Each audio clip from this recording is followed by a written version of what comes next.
สบายดีพี่น้องมาเข้าครัวนำกันเด้อมื้อนี้ดึกเดินค่อยก็ยังบ่นอนได้คืออยากกินแบบว่าห่อเมี่ยงจังไดบุแต่ถามว่ามีผักครบบ่ผักเผือกก็บ่มีเด้อมื้อนี้เด้อมีแต่อันแบบว่าผักสลัดแต่ว่าก็อยากกินว่าซั่นซะเนาะนั่งอยู่ทะเลไปก็คิดไปก็น้ำลายจนไหลพุ่นละความว่าอยากว่าซั่นซะเนาะจิบปากจิบคออยู่เพราะว่าบ่ได้กินโดนเติบแล้วเมื่อวานนี้ก็ไปเล่นทะเลมาไปก็ค่อนข้างจะมาดึกแน่หน่อยนึง แต่ว่าก็คืออยากได้แล้วก็บ่ละทิ้งความคิดที่ว่าจะกินว่าซั่นซะดึกๆดื่นๆปานใดก็กินเพราะว่าอยากกินหั้นน่ะพี่น้องหลายมื้อแล้วมื้อนี้สะระแหน่ก็บ่มีหอมป้อมก็บ่มีหรือว่าผักชีก็บ่มีเด้อแต่ว่าก็สิเฮ็ดตามมีตามเกิดว่าซั่นซะเนาะช่วงนี้ก็ช่วงหน้าฮอลิเดย์ร้านแบบว่าอันขายผลไม้หั้นน่ะเขาเจ้าเคยขายแบบว่าสะระแหน่หรือว่าเคยขายแบบว่าอัน หอมป้อมผักชีเขาเจ้าก็บ่ได้เปิดร้านพี่น้องก็เลยแบบว่ามีแต่แค่ผักกาดหรือว่ามีแต่แค่ผักสลัดนั่นล่ะแต่ว่าก็แซ่บคือเก่ามื้อนี้ก็กินผู้เดียวลูกพวกก็กินอิ่มนอนโกนเรียบร้อยแล้วมีแต่ข้อยนี่ล่ะมานั่งกินตอนแรกก็ว่าจิบ่กินได้เฮ็ดไปเฮ็ดมาโอ๊ยเป็นไปบ่ได้ติบ่ถ้าหากว่าบ่กินมันก็จิคิดแบบว่าคิดฮ้อมๆอยู่หั่นน่ะพี่น้องผู้ใดเคยเป็นเด้ตั้งใจว่าจิกินอันนี้แต่ว่าก็บ่ได้กินจังซี่น่ะเนาะมิดคืนคิดอยู่หั่นล่ะตื่นเช้ามาก็ยังคิดก็เลยว่ากินกินเพื่อว่าให้มันแบบว่าบ่ต้องมานั่งคิดนอนคิดนะกินให้มันอิ่มมื้อนี้ก็ลวกปลาหมึกได้บ่แม่นลวกแล้วต้มเอาว่าซั่นซะเนาะประมาณ1 โตพุ่นล่ะปลาหมึกก็ได้ค่อนข้างจะโตใหญ่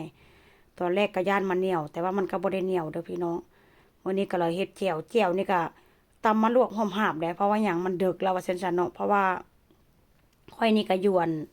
ชั้นลุ่มสุดแต่ว่าก็บ่เป็นหยังดอกแต่ว่าเกรงใจแบบว่า อันชั้น2หั่นน่ะว่าซั่นซะเพราะว่าหยังเขาเจ้านอนแล้วพี่น้องเที่ยงคืนกว่าๆแล้วเห็นบ่ก็มีแต่แค่นี้ได้มีสลัดแล้วก็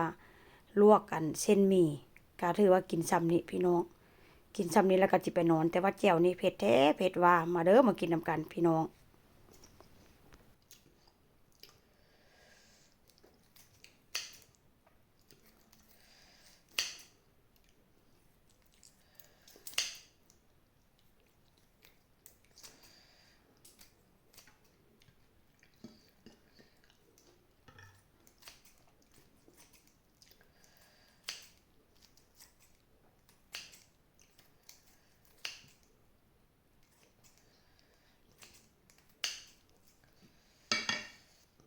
กินแซ่บๆ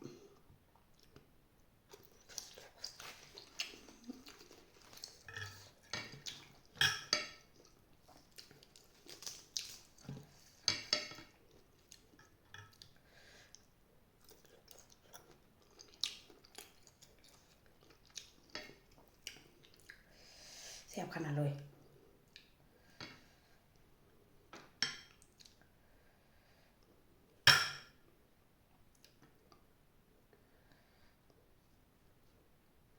โอ้ย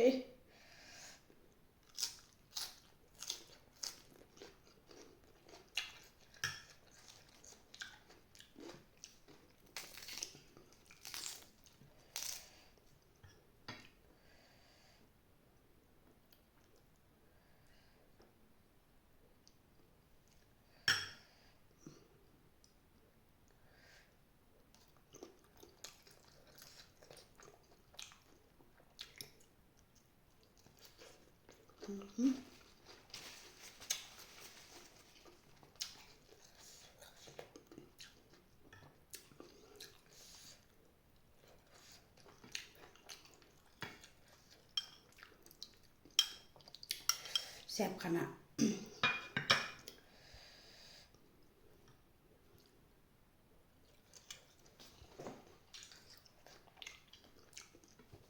เดึกแต่ว่าก็กิน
ม